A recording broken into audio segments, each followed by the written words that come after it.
மெல்ல நகர்ந்தது அந்த ரயில் வண்டி.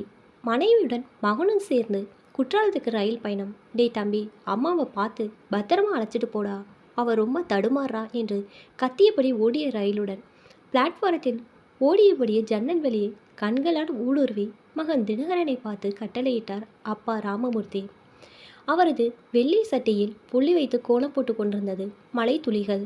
ஏங்க, நீங்கள் மழையில் நனையாதீங்க, உடம்புக்கு ஆகாது, வீட்டுக்கு பத்திரமா போங்க என்று அம்மா மணிமேகலை அப்பாவை பார்த்து போட்ட சத்தமோ அந்த ரயில் வண்டியும் சத்தத்தை விட பொங்காரமாய் கேட்டது மகன் தினகரனுக்கு.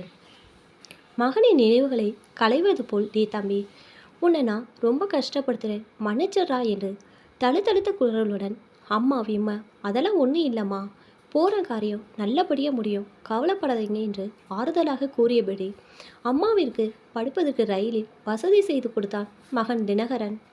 இது வெறும் வாய் வார்த்தை தான், நடப்பதற்கு சாத்தியமில்லை என்பது அவனுக்கும் தெரியும், அவனது அந்த தாய்க்கும் தெரியும். இருந்தும் ஒவ்வொரு வருடமும் சித்ரா பௌர்ணமி அன்று குற்றாலத்திற்கு அருகில் இருக்கும் அந்த மலை கோவிலுக்கு செல்வது இவர்களுக்கு வழக்கமாகிவிட்டது. ஆனால் அந்த தாய் போவது அந்த கடவுளை தேடி அல்ல. சிறுவயதில் அந்த கோவிலில் காணாமல் போன தன் சின்ன மகன் கணேசனை தேடியேதான். இதோ அவன் காணாமல் போய் 30 வருடங்கள் உருண்டோடிவிட்டது. அந்த நாள் தினகரன் வாழ்க்கையில் மறக்க முடியாத ஒரு அசம்பாவிதம் நடந்தேறிய நாள். அது ஒரு மலைக்கோவில். பௌர்ணமி நில ஒளியில் தாயும் தந்தையின் கோவிலில் பாய் விரித்து ஒரு புறம் அமர்ந்திருக்க, பிள்ளைகள் இருவரிடையே கண்ணாமூச்சி ஆட்டம்.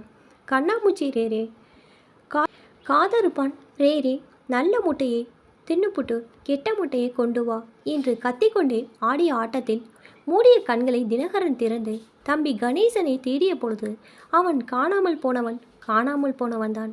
இதோ 30 வருடங்களாக கண்ணாமூச்சி ஆட்டமாடி எல்லோரையும் தேட வைத்து கொண்டிருக்கிறான் கணேசன். அதே மலைக்கோவில். இன்றும் சித்ரா பௌர்ணமி. அம்மா ஒவ்வொரு வருடமாக மகனின் சிறுவயது புகைப்படத்தை காட்டி கோவிலில் வருவோர் போவரிடையே மகனை தேடிக் கொண்டிருக்கிறார். கோவில் தூண்களில் சாய்ந்தபடி சற்றே கண் அயர்ந்தான் மகன் தினகரன். அவன் கண் விழித்த போது அங்கே அம்மாவை காணவில்லை. அவரும் கண்ணாமூச்சி ஆட்டம் ஆடுகிறாரோ? கண்ணாமூச்சி ரேரே, காதறுப்பான் ரேரே என்று இன்றும் அம்மாவும் கத்துவது போல் கற்பனையாக காதில் எதிரொலிக்க ஒரு நிமிடம் அவனது உடல் ஆட்டம் கண்டது. அம்மா அம்மா என்று அவன் அலறும் சத்தம் மீண்டும் மீண்டும் எதிரொலியாக அவன் காதுகளுக்கு எட்டியதை தவிர அது தாயின் காதுகளுக்கு ஏனோ கேட்கவில்லை.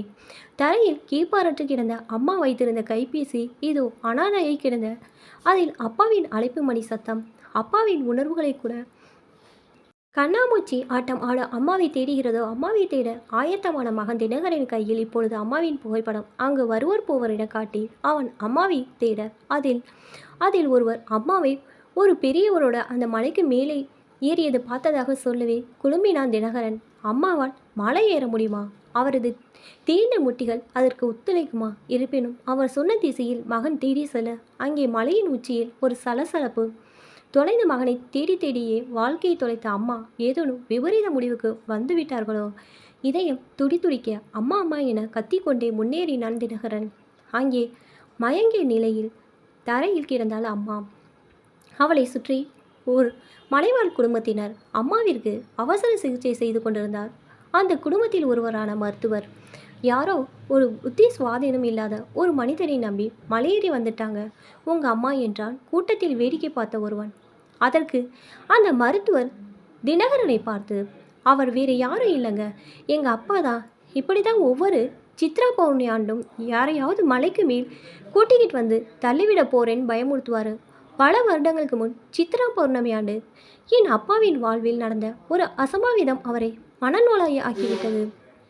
அன்று ஒரு நாள் மட்டும் அவரிடம் இருந்து மற்றவர்களை காப்பாற்றுவதே எங்கள் வேலையாகிவிட்டது.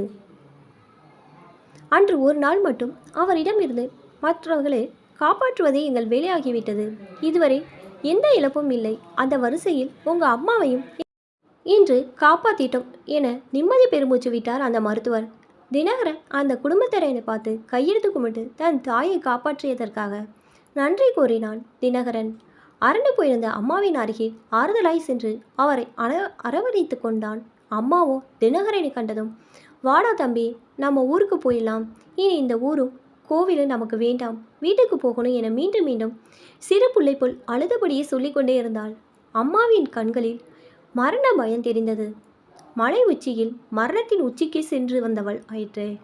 அம்மாவும் அந்த மலைவாழ் குடும்பத்திற்கு நன்றி கூற அங்கிருந்து விடைபெற்றனர் இருவரும். மீண்டும் ரயில் பயணம். ஜன்னல் ஓரத்தில் அமர்ந்திருந்த அம்மாவின் முகத்தில் பயம் இன்னும் தெரியவில்லை.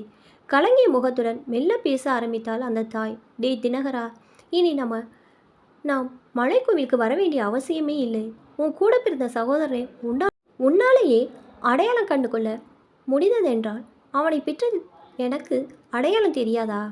ஆம், மலைவாழ் குடும்பத்தினரிடையே ஒரு மருத்துவராக என் அன்பு மகனை கண்டுவிட்டேன். மயங்கி கிடந்த நிலையில் என்னை அவன் தொட்டபொழுது ஒரு தாயின் உணர்வு மகனை காட்டி கொடுத்தது. ஆனால் அவன் வசிக்கும் அந்த அழகிய குருவிக்குட்டை நான் கலைக்க விரும்பவில்லை. அவனுக்கென்று அங்கே ஒரு குடும்பம், தாய், தந்தை, மனைவி, பிள்ளைகள், அண்ணன், தங்கை என அவர்களை பார்க்கும்பொழுது மிகவும் மகிழ்ச்சியாக இருந்தது. அவனை காப்பாற்றி வாழ்வழித்து மருத்துவராக்கிய அந்த வளர்ப்பு தாயிடமிருந்து பிள்ளையை பிரித்தெடுக்கும் அளவிற்கு பாவி அல்ல நான். அவன் நன்றாக இருக்கிறான் என்ற நிம்மதியே போதும். எனக்கு முடிந்தது என் புள்ளை தேடும் படலம். இனி நாம் அந்த ஊருக்கு செல்ல வேண்டாம். இந்த விஷயத்தை உன் அப்பாவிடம் சொல்லி வயதான காலத்தில் அவரது நிம்மதியை கெடுக்க வேண்டாம். தொலைந்த மகன் தொலைந்ததாகவே இருக்கட்டும். அம்மா பேசிக்கொண்டே இருந்தார். அவளது தெளிவான பேச்சு தினகரனை வியக்க வைத்தது.